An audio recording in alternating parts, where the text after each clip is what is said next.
بل نقذف بالحق على الباطل فيدمغه فإذا هو زاهق ولكم الويل مما تصفون.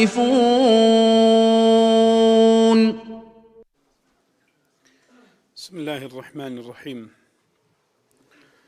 إن الحمد لله تعالى نحمده ونستعين به ونستغفره ونعوذ بالله من شرور أنفسنا وسيئات أعمالنا، من يهده الله فهو المهتد ومن يضلل فلا هادي له، وأشهد أن لا إله إلا الله وحده لا شريك له، وأشهد أن محمدا عبده ورسوله. أما بعد، أمر ما حول قوة خوا جل جلاله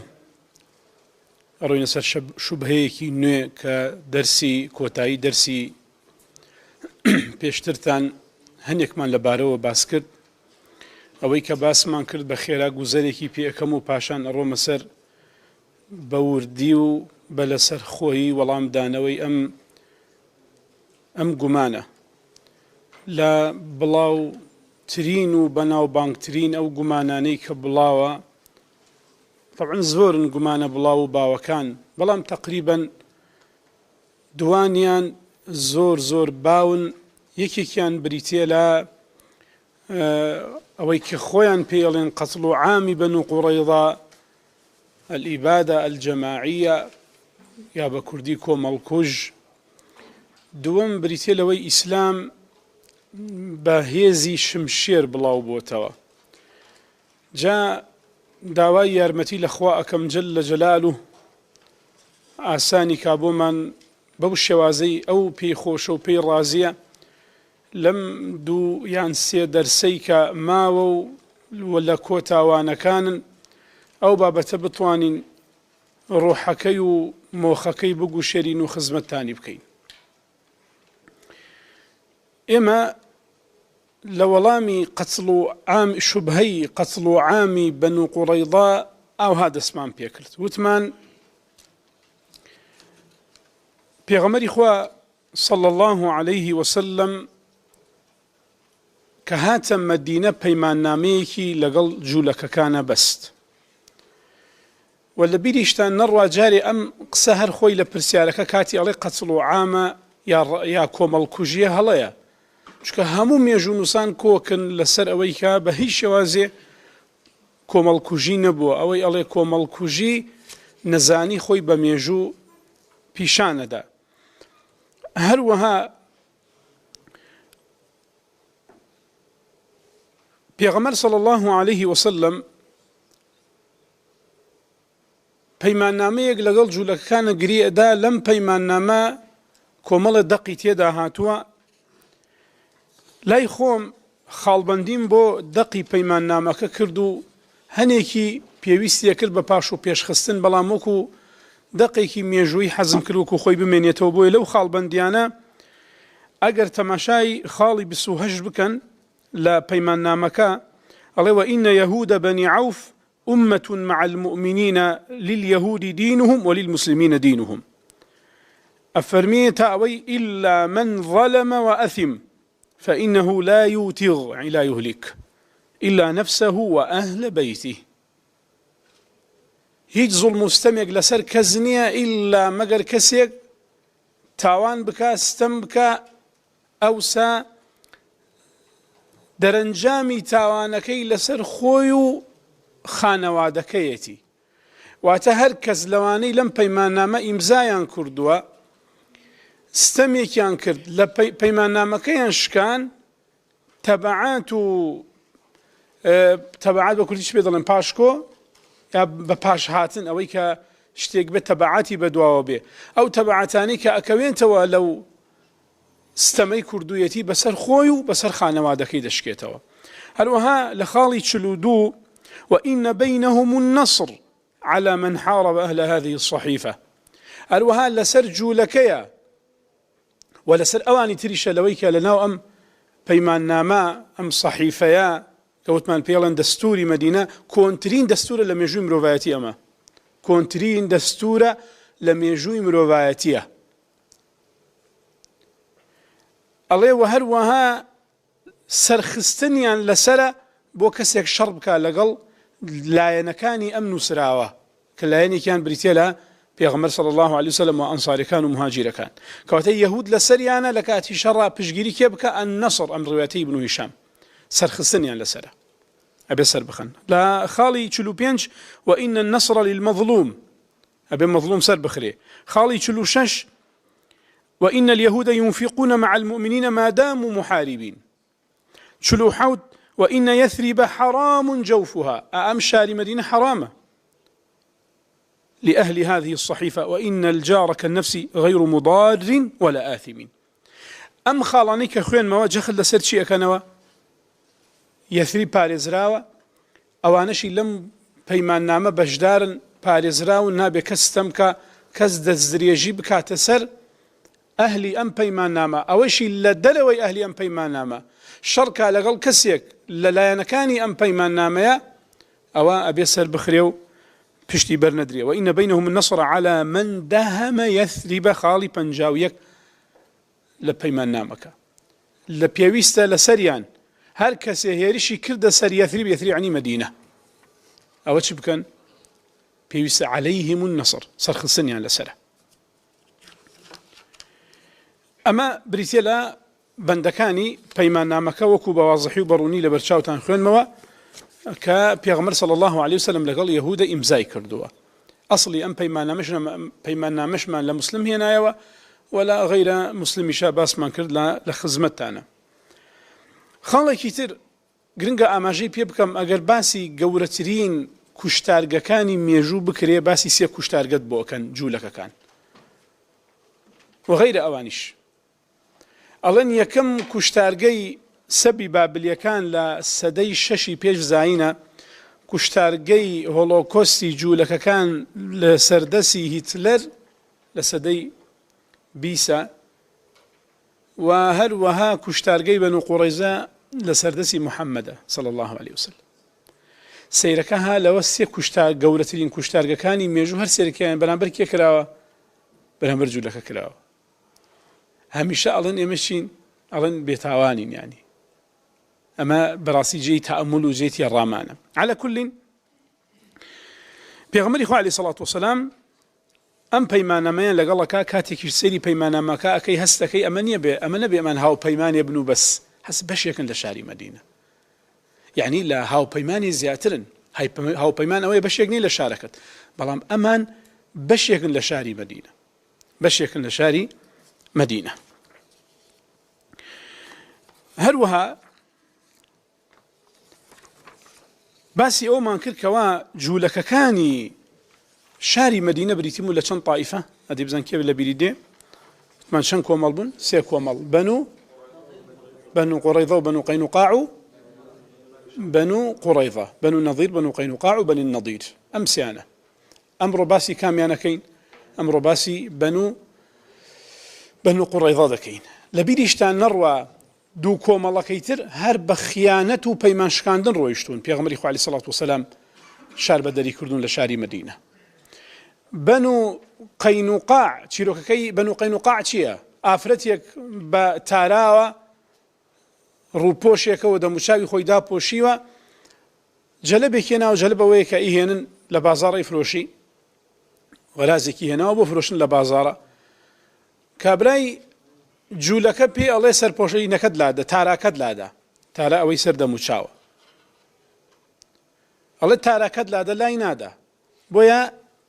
لە پشتەوە شتێککەن بە کراسەکەی کاتێک هەڵەسێ ئافرەتەکە عەورەتی دەرەکەوێ ئەوان دەستەکەن لە پێکەنین پێی مسلمانێکیش ئەمە ئەبینێ غیرەت ئەیگرێ و پێی قبوڵ ناکرێ جوولەکان ئاوە سوکایەتەکەن بۆ ئافرەتە کابرای جوولەکە ئەکوژێ جوولەکانیش پەلامەر مسلمانەکە ئەدەن ئەیکوژن و ئەوسا کێشە دروستە بێ بۆیە پەیمانشکێنی ئەکەن پێغەمبەری خوا صلی الله عليه وسلم شار بەدەریانەکە ئەمە بەنو قەینوقاع ئەمێنێتەوە بەنو النەضیر بەنو النەضیر پێغەمبەری خوا طبعا ئەوەی مەشهورە لە مێژوو لە سیرەیە ئەمەتانێکە بۆتان باسەکەم کەسێک ئەکوژرێ بەپێی پەیماننامەکە کە من ئەو بەندانەم نەخوێندەوە چونکە بە زەڕوڕم نەزانی بۆی کاتەکەم بۆ بمێنێتەوە یەکێ لە بەندەکانی ئەوەیە لە کاتی خوێنباییکردنە هاوکاری یەکترەکەن کەسێک کوژرا خوێنێگاتە سەر بنە ماڵەیەک جوولەکە یارمەتی ئەنسارەکانەدا ئەنسارەکان هاوپەیمانە ئەنسارەکان هاوکاری هاوپەیمانە جوولەکانی خۆیانەکەن و وهاکەذا یعنی پێغەمبەری خوا صلی الله علیه وسلم ئەڕوا بۆ لای بنی النەضیر داوای یارمەتیان لێکا بۆی لەو خوێنبایی هاتووتە سەر هەنێک لە سەحابەکان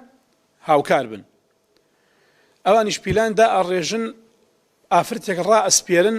بەردێک لە سەربان بەرداتوو سەر پێغەمبەر عەلەیهی سەڵات وسەلام و بیکوژێ یەکێک لە ئافرەتانی ناو جوولەکە بەهۆی هاوڕێیەتیەوە لەگەڵ یەکێک لە ئەنسارەکانە هەواڵ ئەگاتوە پێغەمبەری خوا عەلەیهی سەڵات وسەلام کە شتێکی وا هەیە پێغەمبەری خوش عەلەیهی سەڵات وسەلام هەواڵی پێگا شار بە دەریانەکە ڕیوای ئەمە ئەوەی مەشهوورە لە سیرەیە بەڵام ئیبن حەجەر قەولێکی تر باسەکە لە فەتحەکە ئەفەرمی ئەمەیان لە ڕووی سەنەدەوە بە قووەترە لەوەی ئیبن ئیسحاق ئەگەرچی ئەوەی ئیبن ئیسحاق زۆرینە باسی ئەوەیان کردووە ئەڵێن نامەیان نووسیوە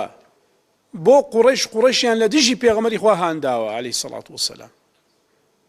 تەواشاکەی هەردوو لایەن چیان کردووە پەیمانشکێنیان کردووە بینەوە بۆ سەرچی بەسەر بەنو قوڕەیضە ئەم بەنو النەضیرەی کە پێغەمبەری خوا عەلەیهی سەڵات وسەلام بەرەو ئەذریعات شار بە دەریانەکە حقد و ڕق لە دڵیان نەمێنێتەوە بەشێکیان تەمان ئەڕۆنە خەیبەر بەشێکیان ئەڕۆن بۆ ئەذریعات کە لە منتەقەیەکە لە شام حوی کوڕی ئەخطەب لە جەماعەتی بەنو النەضیرە ئەڕوا بۆ لای کافرەکانی قوڕەیش ئەڕوا بە لای کافرەکانی قوڕەیش تەمان هەنێ خەڵک تری لەگەڵایە سەلامی کوڕی ئەبی حەقیق کینانەی کوڕی ڕەبیعی کوڕی ئەبی حەقیق سەلامی کوڕی میشکەم کەمانە هەمووی لە بەنی النەضیرن وغير ئەویش لە جوولەکەیان لەگەڵ بووە لەگەڵ حوی کوڕی ئەخطەبە خەڵکی مەکە هانەدەن دوای شەڕی ئوحودە شەڕی ئوحودیش کافرەکان بردیانەوە ئەڵێن فرسەتەوە ئەوان ئێستا لە ڕووی نەفسیەوە ڕووخاون و دۆڕاون لە شەڕە وەرن هێرشکەنە سەریان و ئەو تۆزەورەی تیایان ماوە ئەو دەوڵەتی کە دروستیان کردووە با لە بنە ڕیشەکێشیکەین هەر چۆنێگە بێ غەطەفان و فەزارە و بەنی موڕە و بەنی ئەشجەع و کۆمەڵێک لە خێڵەکانی عەرەب ڕازی ئەکەن ئەوەندە زۆرە بێ وتمان لە قورئان بە ئەحزاب ناویێنە بە حیزبەکان گروپەکان هەموویان کۆ کات وێهێنێ بەرەو شاری مەدینە هەواڵ ئەگاتە پێغەمبەری خوا صلی الله علیه وسلم ئەمە ساڵی چەنە کۆتایی ساڵی 4 و سەرەتای ساڵی 5 بۆی هەنێک لە ئەهلی سێر ئەڵێن ساڵی 4 بەسییان لەوەیە یعنی کۆتایەکەی ئەویشان ئەڵێن ساڵی 5 بەسییان لەوەیە سەرەتای ساڵی 5 بووە پێغەمبەری خوا عەلەیهی سەڵات وسەلام هەواڵی پێگا فەرمانەکە ئامادەکاری بکرێ سەلمانە فەرمی ئەی پێغەمبەری خوا عەلەیهی سەڵات وسەلام با خەندەق لە بەردەمی شاری مەدینە لێ بدەین ئەگەر لە وێنەکانەوە عەرز کراوە لە بەردەمتانەوە کۆی بینن خەندەق لە شاری مەدینە لێ بدەین طبعا هەڵکەوتەی شاری مەدینەوە هەڵکەوتووە هەموو دەوروبەری بە تاوێری گەورە گەورە و شاخی بەرز دەورە دراوە تەنها دوو دەرەچەی هەیە بۆ چوونە ژوورەوە وەکو دەرگا بڕۆیتە ژوورەوە لە دیوی شاخی ئوحودەوە ئەوەش بە ڕێی سەلمانی فارسی خەندەقێکیان لێدا خەندەق بە کوردیش پێ دەڵێن چاڵ هەر خەندەقی پێ دەڵێن وەکەئەنەهو هەستەکەم وشەیەکی هەبێ بەرامبەری لە یادم نەبێ لەگەڵ دیوی خوارەوە کە بەنو قوڕەیضەی لێیە فقط ئەم دوو دەرەچە هەیە بۆی بڕۆیتە ناو شاری مەدینەوە لە پشتەوە طبعا وەکوتمانەوە خۆیان هاوڵاتی شاری مەدینن هاوڵاتی یەثریبن بۆیە وە هاوپەیمانیشن وتمان لە ڕوانگەیەکەوە ترسی خیانەتیان نییە تەنها بەردەمیش خەندەقێکیان لێدا و پێیان وا بوو فترێک ئەمێننەوە و بەرگە ناگرن و شوێنەکە چۆڵەکەن و ئەڕۆن ئەوە ئەبێ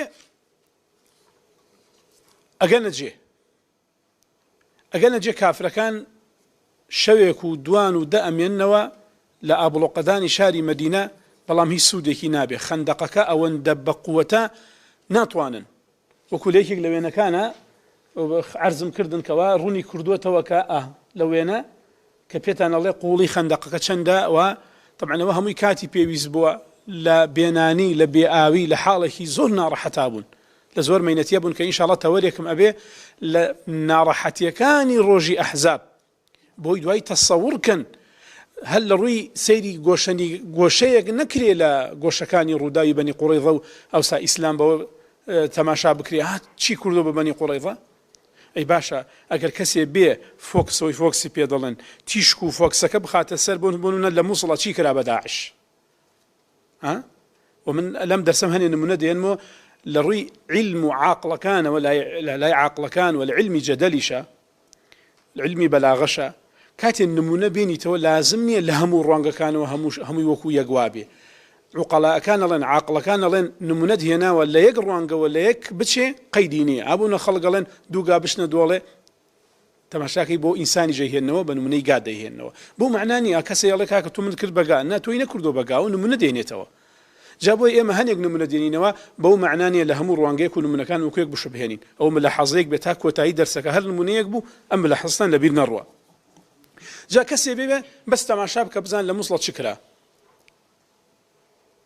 طبعا ئەوەی لە مووسڵە کرا لەوچی ئاگادار بن هەتا یەک دانە ساڵ نەک مانگها تا یەک دانە ساڵی دوایەوە بۆنی لاگ لە ماڵەکانی مووسڵەوە ئەوەندە قەسف کرابوو ژن و پیا و گەورە و مناڵ هەمووی لەژێر ماڵەکانە بە قەسفەکان هەمووی تیاچوو بوو کەسێ بێ ئەمە فۆکسکە بۆ نمونە ئەمە زەق کاتەوە بڵێ هابزان چ کراوە بەس نەڵێ مەسەلەن داعشی کردووە تۆ کاتی دی طبعا ئێمە باسێکین ئینشاءالله تعالی ئەمەش نەکراوە بەلامر بەنی قوڕەیضە بەڵام گریمان واش کرابێ گریمان تۆپ و تیارە و بە تیارەی F-16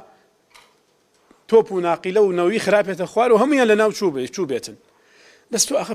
باس پێشەوەشمان بۆ بکە بزانە بەنی قوڕەیضە چیان کردووە بۆی وەکو ئینساف دەرکەوێت کە تۆ منصفی یا منصف نیت ئێستا ئینشاءالله بە یارمەتی خوا تەبارەکە و تەعالە خاڵ لەسەر پیت دانین بۆیە ماوەیەک ئەمێننەوە ئەبوو سوفیان تەحەمولی نامێنێت کە سەرکردەی قوڕەیشە ئەمر دەرەکە حوێی کوڕی ئەختەب ئەنێرێ ئەڵێ بڕۆ بەنی قوڕەیضە ڕازی بکە بە ئەوان پەیمانشکێنی بکەن و لە پشتەوە هێرش ببین بۆ سەر شاری مەدینە لەگەڵ کەعبی کوڕی ئەسەدا ئێمە دوو کەعبمانە کەعبی کوڕی ئەشرەف کە پێش ئەو ڕووداوە ئەکوژرێ لەسەر خیانەتکردنی لەگەڵ کەعبی کوڕی ئەسەدە کە دەمسپیکەیە بەنی قوڕەیضەیە کەعبی کوڕی ئەسەد ئەڵێ تۆ شەڕا بەناو چاوتەوە من پەیمانشکێنی ناکەم چەند ساڵە هاوسەی محەممەدم لە خێر و وەفانە بێ لێم نەبینیوە ئەمەکداریم لێ بینیەوە بۆچیە توێ خیانەتی لێ بکەم ئەڵێ مەسەلەکە زۆر جددیە و دەورە دراون و محەممەد حەز ناکەی بنە بڕبێ بەڵێ حەزەکەم ڕیشەکەش ببێ دەی فرسەتە و فرسەکە لە دەستمەدە ڕازی ئەبێ ڕازی ئەبێ هەنێک مناوەشات ڕوەدا لە بینی کافرەکان و لە بینی موسڵمانەکانە لەوانە ئەوەی کە چیرۆکەکیتان بیستووە و هەروەها مەشهورە بریتێ لە عەمری کوڕی عەبدود کە فشەیی دەکا و خۆی طبعا زۆر لێ هاتووە ناو عەرەب مەشهور بووە ئەڵێ یەکێ بێ ڕوبەڕوون بێتەوە عەلی ئەڵێ من ڕوبەڕووت ئەبمەوە بە عەلی ئەڵێ نا ڕوبەڕووی تۆ نابمەوە لەبەر ئەوە نائەترسێ لەبەرەوەی عەلی ئەوەندە بچووکە و هیچ ناوێکی نییە بۆ سومعەتی خۆی پێی عەیبە پیایە وەک ئەم ڕوبەڕووی گەنجێ وەک عەلی بێت ئەڵێ ڕوبەڕووت نابمەوە خۆم پێ گەورەترە پێم عیبە ڕوبەڕووی پیای وەک تۆ بمەوە ئەڵێ بەس وەڵام من فەخر و شانازیەکەمێکی وەک تۆ بکوژم ئەویش عەرەبە تووڕە ئەبێ و ئەسپەکەی بریندارەکە لە تووڕەیە و دێ ڕوبەڕووی عەلیە بێتەوە عەلی لێدا و ئەیکوژێ عەلی لێدا و ئەیکوژێ الحەرب خودعە ئەڵێن لەو کاتە عەلی وتوێتی ها تەماشای دوای خۆت بکە ئاوە شتێک هات لەو پڕە و لە ناکاوە لێدا و کوشتوێتی و الحەرب خودعە حەربیش جەنگیش فڕ و فێڵە ئەمە طبعا ورەی کافرەکان زۆر ئەڕوخێنێ ورەی کافرەکان ئەڕوخێنی ئەم ڕووداوەی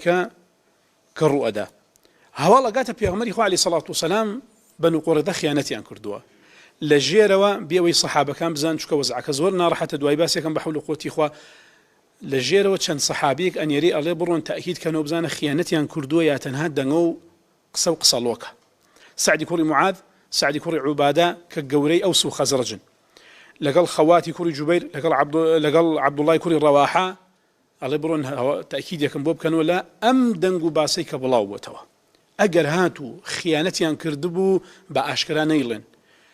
معنا بێنن بەسەرمە بەچاو خەڵکۆ مەڵێن خیانەتیان کردو معنا بێنن خۆم حاڵی دەبم ئەگەرش خیانەتیان کردبوو ئەمە لە سیرە هاتووە معروفە بە مەشهوڕ ئەم قسانی دەیگەڕمە بۆتان ئەگەرش خیانەتیان نەکردبوو بە ئاشکرا ڕای بگەینە ناو خەڵکە بڵێن خیانەتیان نەکردووە بۆی بۆ ورەی سەربازەکان لەبەر ورەیان ئەگەر خیانەتیان کردبوو معنا بێنن خیانەتیان نەکردوو بە ئاشکرا ڕای گەێنن بڵێن خیانەتیان نەکردووە ئەوانیش دێن و ئەڵێن عوضەڵون والقارە عضل جماعتي بئري أوي قصة الرجيع معروف مشهورة كزور يكتن ببئري معونة بالسوتانة صحابيك شهيد كرين صحابي كان خيانة ينكرد عضل والقارة بريتيا لوان بيغمر هو حاليبهم بس بي خيانته يعني ها خيانتك الراسة طبعا سعد شو بولان بي وتن وتي وعد تان داوا بلين قفتاني لبينتان وتي قفتي شي يما نم حمد ناسين نقفتو بيماني شيء لبين معنا للرواياتي كبينيم لسرچاويك آماجي بالتفسير ابن كثير كردبو لبر كمي كاد نم برجا بقرن بو تفسير ابن كثير بزانم وای اوانيه الله تنانت چیشان دریوا دستورەکەی مدینەشیان دڕیوە وتیان هیچ پەیمانیشی پەیمانەمە لە بینمانە نییە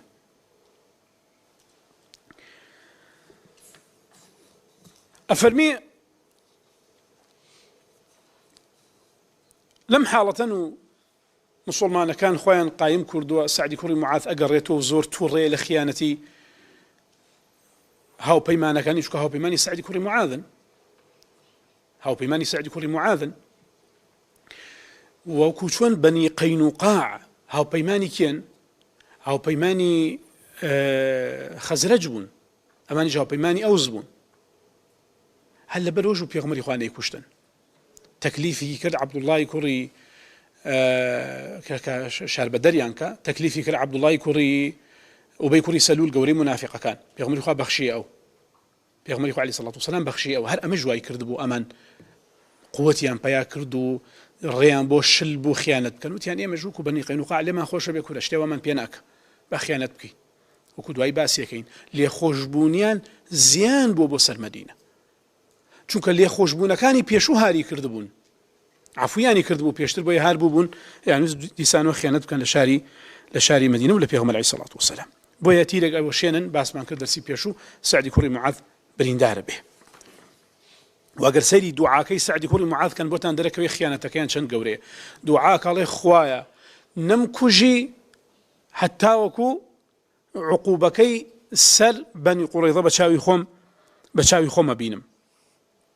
هەتاوەکو عقوبەکەیان بە چاوی خۆم ئەبینم اللهم لا تخرج نفسي حتى تقر عيني من بني قريظة خوایە نەمکوژی تاوەکو ئاسوودە مەکەی لە ئەو سزایی کە بەسەر بەنی قوڕەیضایە دێ جا سەرنج بدەن ئینسان بریندار بێ و حاڵی لەسەر مەرگا بێ چ داخێکی لە دڵا بێ ئەمە بۆتان دەرەکا بۆی بەعنقەزەوەم بۆ گێڕانەوە بۆی تەسەووری ئەو خیانەتە بکەن کە بنی قوڕەیضە کردوێتی لە کاتێکە هاوپەیمانی خۆین بچۆن سەیری سیرە بکەن بزان عەبدوڵڵای کوڕی ئوبەی کوڕی سەلول چۆن ئەکاتە چاکەت و کەلپەلەکەی ئەکاتە کەلوپەل و کلاسەکەی پێغەمبەر عەلەیهی سەڵات وسەلام بە زۆر پێغەمبەری خوا ناڕەحەتەکە کلاسەکەی ڕاوەشێنێ ئەڵێ ئەبێ عەفویان کەی ئەمیش لەبان جێگەیە لەسرە مەرگا ئەڵێ خوایە نەمکوژی هەتاوەکو عوقوبەی بەنی قوڕەیضا بینم هەردووکیان سەری قەومەکەی خۆیانن ئەم هاوپەیمانی ئەوانە ئەمیش هاوپەیمانی جەماعەتەکەی خۆیانە ئەو تەکلیف وا ئەکا بۆ ئازادکردنیان ئەمیش داخی وا هەڵەکێشێ و ئاهی وای هەیە و دوعای وا دەکا ئەمە پێتان دەڵێ چ خیانەتێک کراوە و چ خیانەتێک لە ئارایە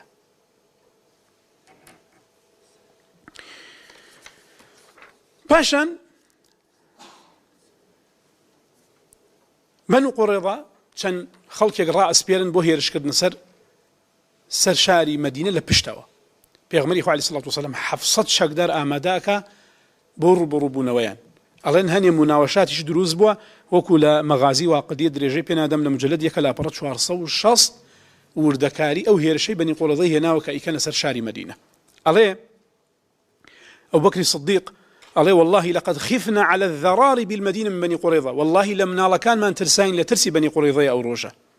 أشد من خوفنا من قريش وغطفان زياتر لترسمان لقريش وغطفان زياتر ترسمان لك يبو ترسمان لبني قريظة بتاوك قريش فكان مما رد الله به قريظة كواتا وبكر فرمي لم كان من زياتر لك يترسين لبني قريظة كاتي خيانتي أنكر كاتي مناوشاتي عند سبيكر ورده هيرش عند سبيكر هروها لمجلد يقلع برا 462 أفرمي يريد المدينة خرج منهم من حصنهم يريد المدينة جماعات يقلع قلا كان ندرشوا بروشاري مدينة هاتن بوي أبو الوقكا كلا سر شاري مدينة أبو تنتريكا ولا بشتوا بين نوشاري مدينة ومعه 10 من اليهود من أشدائهم وهم يقولون عسى أن نصيب منهم غرة بشكل لبرك ليان من داو درجايك من كردو بتشون جوروا أما بريتي لا حال شهر مدينة خلق لحالك زورنا راحة برسيانة تينيانة دنيا زور سردة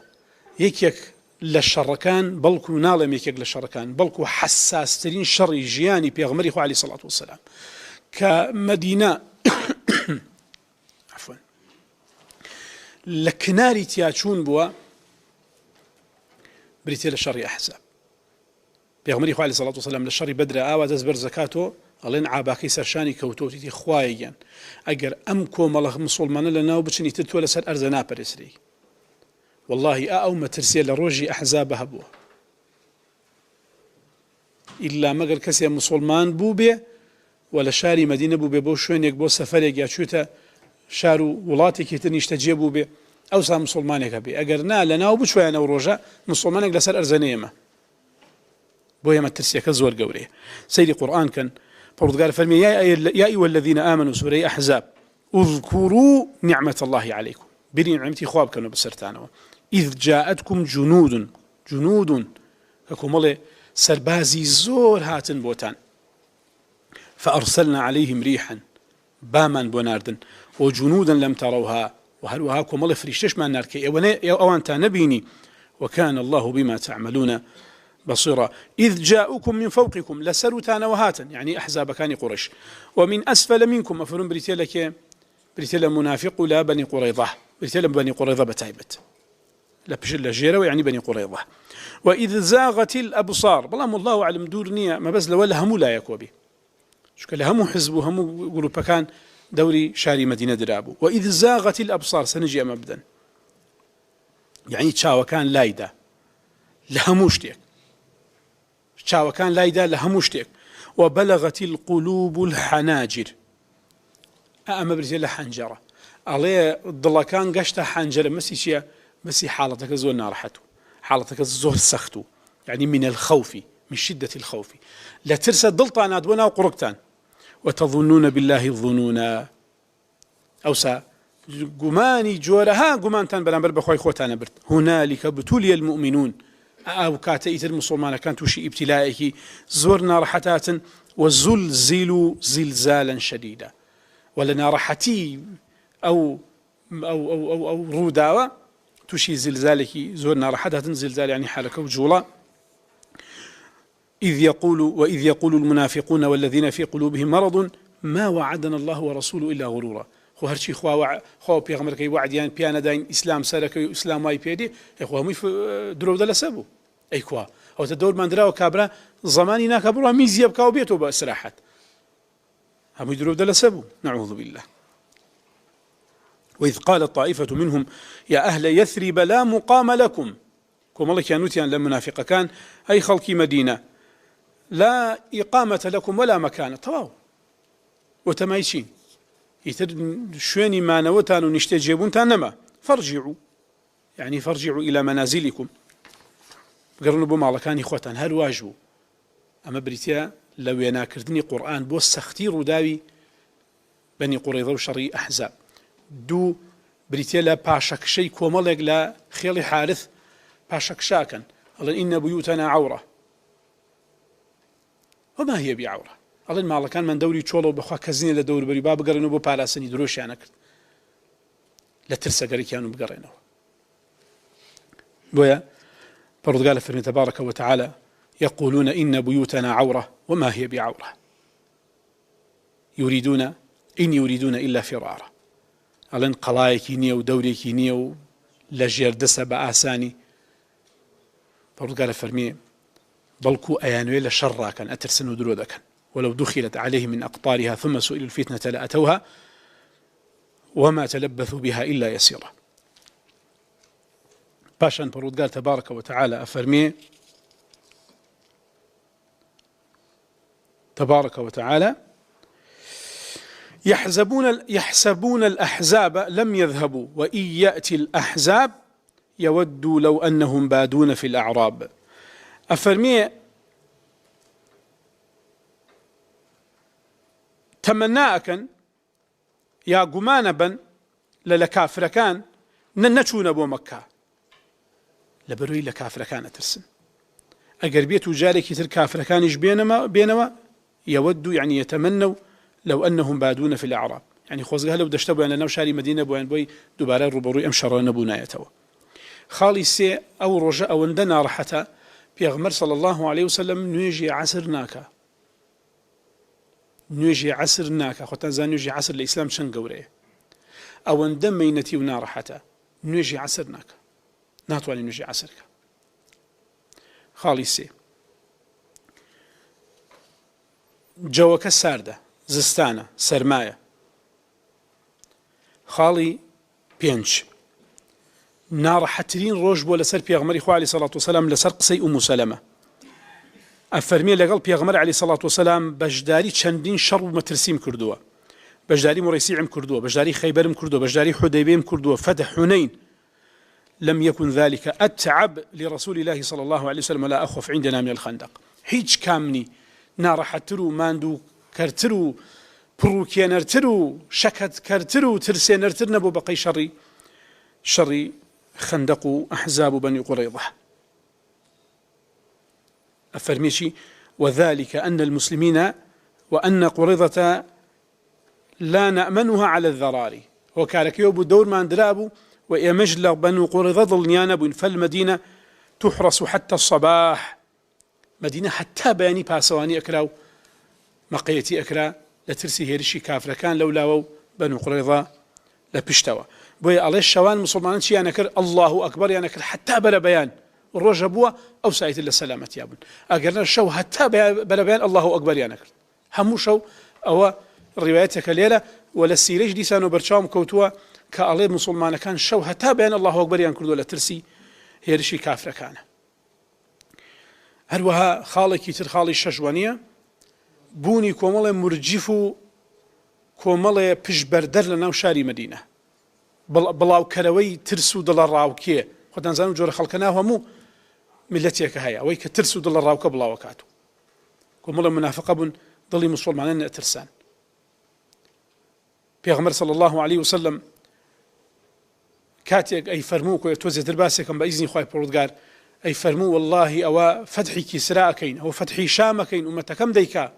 يا ونت كابرا نار باسان ميزبكا اوج دل روا فتحي شام كاين الروا عليه فتحي شام كاين كابرا دلنيانيه لا سدس باو كانك خوي هي مقصانه دوره بيني ضلي خلكاني قترسيني ترسو دل الراو قبل وكات ولا نوري زكانه هروها شيروكي حذيفه كدوبارينا كمدرسي بيشو بوم قرانوا حذيفه فرمي له سرمايه دانشتبوين بيغمري خو عليه الصلاه والسلام امري كل كسي بروا حواله كافر كان بزاني الله والله كسل نصه حتى بناوي هنا ناوي هنا مبساستم خالي حودوانيه وثمان صحابه هي لنا راحتيه كلوبلي جنكي هنا وداويتي ببجاني خويا خوي بيقرب قركاتو جا سرجدن شحاله كان بو خالكي تر بيغمر عليه الصلاه والسلام لبرسيتي دو بردينا بسر زقيوا دايك باب مقرباني به صحابه بو برديكينا وتسر زقيوا او دو بردينا وتسر زقي خويا دو برد دي تصورينا راحتي وزعك بكن هروها برأي كوري عازبه فريق بيغمر عليه الصلاه والسلام درجي خندقه خولي اغواستوا أفريو بشاي خون بينيم كجاني خلايبو بيفرمو والله لو الله ما اهتدينا ولا تصدقنا ولا صلينا فأنزلا سكينة علينا وثبت الأقدام إن لاقينا إن الأولى قد بغوا علينا إذا أرادوا فتنة أبينا أودني دريجة كردو بيغمري عليه الصلاة والسلام شعرك شعري عبد الله كل رواحية بيغمري عليه الصلاة والسلام لك الصحابة كان إيشكاو لقال صحابة كان إيشكاو بو هو برزي صحابة كان أم شعري عبد الله كل رواحة دوباره أكاتو بيشتان وانوي إيش كردنا كيف يغمري خو عليه الصلاة والسلام وكو سياسي كاني أمروي أيان بينين لدنيا لمراسيمي كردنوي بناية كتير توزي چمنتو الرجيو أو همو إيش كردنا كيتي نا بيغمري خو تمثيل ناكا پێغمبەری خوا مامۆسای ڕاستەقینەیە دێت ئەگوازێت و خۆڵە گوازێت و گیانی تەبوت وەزاویەوێ لە دروستکردی مزگەوتەکەی شەبی سووتانە کە خشتی گواستۆتەوە بۆی پێغمبەری خوا تەمسیل ناکە نایە بۆی دوو ڕسم بگیرێ مەسەن ئیشێ بکاوە ناکە پێغمبەری خوا عەلەیهی سەڵات وسەلام باسەکەم لەو نییە و کارە ناشەرعی بێ باسەکەم لەو نییە باسەکەم لەوەیە پێغمبەری خوا عەلەیهی سەڵات وسەلام قائیدێکی ڕاستەقینە بووە لەناو میلەتەکەی خۆیە قائیدێکی ڕاستەقینە بووە لەناو میلەتەکەی خۆیە ابن إسحاق رحمه الله أفرمي وعظم عند ذلك البلاء بلاك زور نارحت بو واشتد الخوف ترس قشتا أو بري نارحتي وتندي وأتاهم عدوهم من فوقهم ومن أسفل منهم دجمن لجير ولا خوار ولا سر ولا شب ولا راس ولا هم لا يكو هاد بويان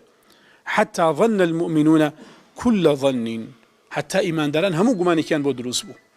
هلوها موسى كوري عقباء فرميه وأحاط المشركون بالمسلمين كافر كان دولي مسلمان أو أبلو قيشاري مدينة عنده حتى جعلوهم في مثل الحصن من كتائبهم وكشنا وقلايا كسيك أبلو قبدي الله أوها دولي شاري مدينة عنده فحاصروهم قريبا من 20 ليلة تاوكو بيسشو أما حال شاري مدينة بوها كواتا هيك كتل وانا بريتيلا طول الحصار دريجي أبلو خكا بيشوي خايندوك وتمان هيك جانا بو بيخون هل خوي پرودگار خوي پاراستونی خوي پرودگار خوي ژیاندونی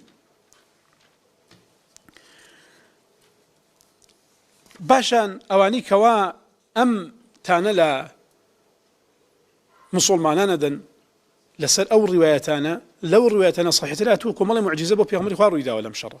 لو انا پیغمبر خوا صلى الله عليه واله وسلم يكيك لا الصحابه ئەبینێ پێغمبەری خوا برسێتی و حاڵی چۆنە بە ژنەکەی ئەڵێ چیمانێ ئەڵێ خواردنێک کەممانەیە ئەڵێ دەی باشە با پێغمبەری خوا بڵێن بیهێنینەوە بۆ ماڵ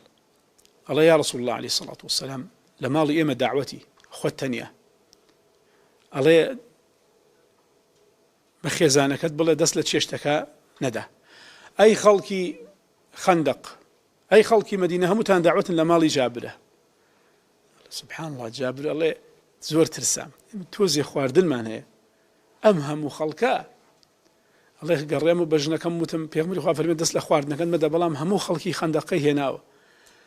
ژنەکە عاقڵ و وتی مادام ڕەسوولی خوا وای کردووە خۆی ئەعلەمترە دەزانێ شتێک هەیە ئەوە بۆ هەموویان نزیکەی 1000 کەس بوون ئەمش قەولی صحیحە هەنێک ئەڵێن ژماری سەحابە 3000 بوو والله أعلم 1000 بوون لە 700 بۆ 1000 کەس بەرامبەر چەند 10000 کەس 10000 کەس لە خیاڵەکان هاتوون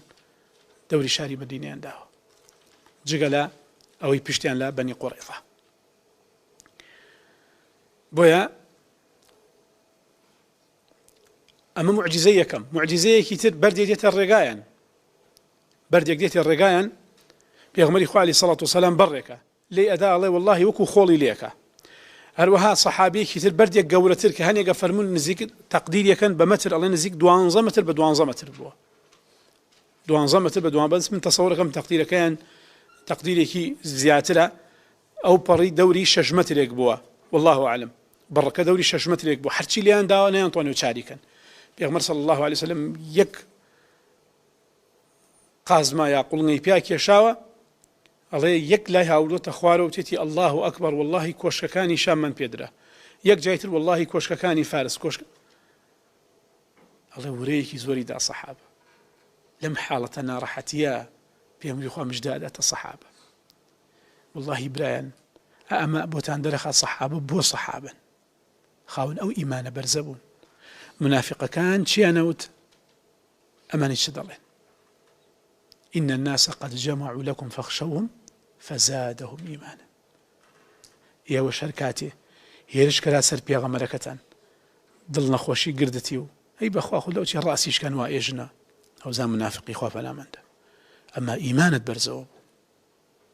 وتتحسبون الله ونعم الوكيل والسركوتن بو إسلامه أبشر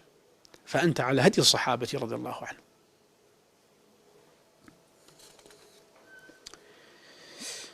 باشان چیرۆکێک گەڕن و ئەهلی سیەر پێغمبەری خوا عەلەیهی سەڵات وسەلام یەکێک لە جوولەکان دێ ئەبێتە موسڵمان لەلای ئەم جوولەکە پیاوی عاقڵە ئەچێ پیلانێک دائەنا بۆی کافرەکان و جوولەکەکان ئەو هاوپەیمانێتی بینیان تێک بدا و سەرکەوتوو ئەبێت تێیدا. ئەوە ئەبێ کافرەکانی قوڕەیش بێزارە بن و ناچارە بن چادرەکانی نەپێچنەوە و ئەگەڕنە بەرەو شاری مەدینە. پێغەمبەر صلی الله عليه وسلم دێتەوە بۆ ماڵ، قەڵغانەکەی دائەکەنێ، ئاوێ بکاتە خۆی و خۆی بشوە. جیبریل ئەڵێ ئەی پێغەمبەری خوا عەلەیهی سەڵات وەسەلام، خۆتە گۆڕی؟ وەڵڵاهی ئێمەی فریشتە هێشتا کەلوپەلمان نەگۆڕیەوە. بۆ کوێ؟ بۆ بەنی قوڕیظە. بۆیە پێغەمبەری خوا عەلەیهی سەڵات وەسەلام ئەفەرمێ بەسی ئەوەندە بە پەلەیە لەسەر فەرمایشتی جوبریل: لا يصلين أحد منكم الظهر إلا في بني قريظة. كز نوێژ ناکە ئەو العصرە، نوێژی عسر ناکە لە کوێ نەبێ؟ لە بەنی قوڕیظە نەبێ. لە ڕێگا نوێژ دێ، نوێژی عسر. هەنێکیان ئەڵێن نە، فەرمووی لە بەنی قوڕیظە بیکە نایکەین. هەنێکیان ئەڵێن مەبەستی خێرایی بووە، بۆیە هەر لەوێ نوێژەکەیان نەکرد و ڕەسوولی خوا نوکوڵی لە هیچ کامیان نەکرد. ئەوە ئەبێ ئەکەونە ڕێ. سەرەتا داوای ئەبوو لوبابە ئەکەن. ئەبوو لوبابە هاوپەیمانێنە، ئەڕۆن بۆ لایەن، ئەڵێن چ دەڵێی؟ چ بکەین؟ ئەڵێ تەنازول بکەن. ئەی چمان پێ دەکا؟ ئەڵێ 50 بە بۆ ملی ئاوە، یعنی سەرتانە ڕێ. خۆتان زان چتان کردووە، خۆتان زان چتان کردووە، لە کەناری مەرگ گەڕانەوە، بۆ تەمان لێتان خۆش بێ. ئەبوو لوبابە هەر دەزوا پێ ئەکا یەکسەر پەشیمانێت و ئەزانێ خیانەتی کرد، چونکە سڕێکی پێغەمبەری خوا هێنا بۆ کێ؟ بۆ یەهود. بۆیە لەولاوە نایەت بە لای پێغەمبەری خوا عەلەیهی سەڵات وسەلام. ڕێک ئەڕوا بۆ مزگەوت، خۆی ئەبەستێتەوە دنگەیەکۆ تا ئەسەش بە دنگەی ئەبوو لوبابە مەشهوورە لە مەدینە. ئەڵێ حتا پێغەمبەری خوا لێم خۆش نەبێ، واز نایەنم، دەست بەردار نابم. پێغەمبەری خوایش فەرمی عەلەیهی سەڵات وسەلام بەهاتەیە بەلام لێی خۆشە بووم، بەس مادەم خۆی ئەوەی هەڵبژارد با خۆی پۆرتگال لێی خۆش بێ، تا خۆی پۆرتگال دوای لێی خۆشە بێ. دەوریانەدەن نزیکەی 20 شەو بۆ مانگێک ئابڵۆقەدانی قەڵای بەنو قوڕیظە درێژە ئەکێشێ. کەعبی کوڕی ئەسەد هەموو بەنو قوڕیظە کۆ ئەکاتەوە، ڕاوێژیان پێکا، ئەڵێ خۆتان نەزانن شتەکان چۆن بوو. تازە ئەوە جێشەکەی موحەممەد دەوری داوی، ئەگەر بە منەکەن خۆتان بەڵگەی پێغەمبەرایەتی ئەم موحەممەدتان بینیوە و ئەزانن پێغەمبەری خوایە، پێم باشە دابەزین و ئیعلانی ئیسلامەتی خۆمان بکەین، بەما هەم حەقمان بەڕاست خستووەتەوە، هەم لە کوشتنیش ڕزگارمانە بێ. وتیان وەڵڵاهی دەستبەرداری دینی موسا نابین. تەمان ئەمان لەسەر دینی موسا ژین بەڕاستی درۆ دەکەن. ئەگەر لەسەر دینی موسا بوایەن محەممەد خاوەن کتێبە عەلەیهی سەڵات وسەلام، مسڵمانەکان خاوەن کتێبن، ئەمان نزیکترن لەوانەوە. وەکو چۆن مسڵمانان حەزیانەکەن ڕۆمەکان خاوەن کتێبن سەرکەون بەسەر مشریکەکانە، بەس ئەمان حەزەکەن مشریک سەرکەوێ بەسەر خاوەن کتێبەکانە. چ جۆرە؟ حتمەن دیارە وازیان لەو دینەی خۆیان هێناوە، بۆیە وا بیرەکەنەوە. وە خاڵە زۆر گرنگە. جا بۆیە ئەڵێ باشە خاڵی دووەم، ڕێگای دووەمتان پیشانەدەم. ژن و مناڵەکانمان گشتیان سەرە بڕین ویان کوژین، پاشان ئەڕۆینە گیانیان، حتا توان هەمان بوو شەڕیان لەگەڵاکەی. هاوژوتیان جات خوا دەستمان کێ دەسێتە ژن و مناڵ خۆی سەری ببڕۆ بکوژێ. تەمان شتی واشم بینەوە لە جوولەکە و لە گاورەکان لە مێژووە. ئەوەی ئێستا دێتە بیرم، کاتێک صلاح الدینی ئەیوبی ڕەحیمەه الله محاصەرەی قودسەکەن، ئابڵۆقەی قودس خەنە سەر قودس، گاورەکان ناچارە بن تەنازولکەن، دێنە لای صلاح الدین، ئەڵێ خۆمانەوە دەسەوە دەین تەنازولەکەن. صلاح الدین لیان قبوڵ ناکە، ئەڵێ ئیلا شەڕ. تەفاسیلێکیە با کاتەکەم نەڕوا لە کتێبی کۆیلایەتەکە کە بە ئیزنی خوا لەم ڕۆژانە طبعا بێ ئەتوان لەوێنە بە تەفسیل باسی ئەوانم کرد و هۆکارەکانم ڕوون کردوتەوە لەوێنە. صلاح الدین ئەیوبی ئەڵێ ڕازی نابم، چونکە پێشتر ئەوان لە 600ەکانە، لە 400ەکانە، 494 تقریبا 494 هەر قەتڵ و عامێکی خراو بە قودسەکەن. ئەوەندە خوێن ڕژاوە، واللهی لە مێژوو نووسە ڕۆژاوایەکان بینیومە، ئەڵێ سەرکردەکەیان کاتێ ئەڕوا بۆ بەیت المەقدس، ئەڵێ ئەوەندە لاشە کەوتووە و خوێن کەوتووە، ڕێگەی بۆ چۆڵەکان خوێنەکە لا ئەدەن و لاشەکان لا ئەدەن، تاوەکو بەناو خوێن و لاشەکانە ڕێگەی بۆکەنەوە بڕۆ بۆ بەیت المەقدس ئەوەندە خوێن ڕشاوە ئەڵێ لەبان ئەڵێ ئەوەندە خوێن هەبوو وەکو ئاو و ڕووبار بەرز بۆتەوە مێژ و نووسەکە قسەکە قسەی ئەوە ئەڵێ ئەم دەسەکە ئەچوو بەلای ئەو سەرەکە و سەرەکە چوو بەلای ئەو قاچەکە هەمووی لەسەر ئاوەکە بوو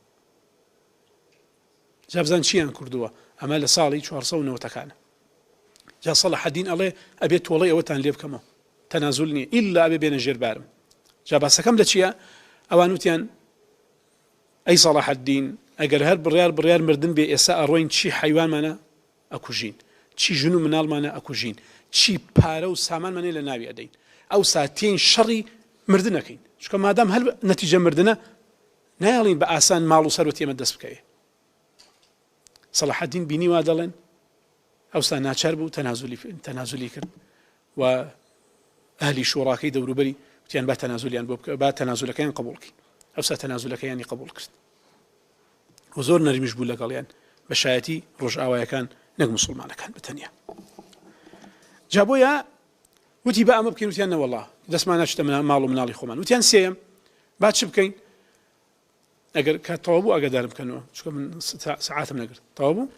زۆر باشە ئەڵێن کات تەواو بوو دەرسی داهاتوو ئینشاء الله تعالى درێژەی پێدەین سبحانك اللهم وبحمدك أشهد أن لا إله إلا أنت أستغفرك وأتوب إليك بل نقذف بالحق على الباطل فيدمغه فإذا هو زاهق ولكم الويل مما تصفون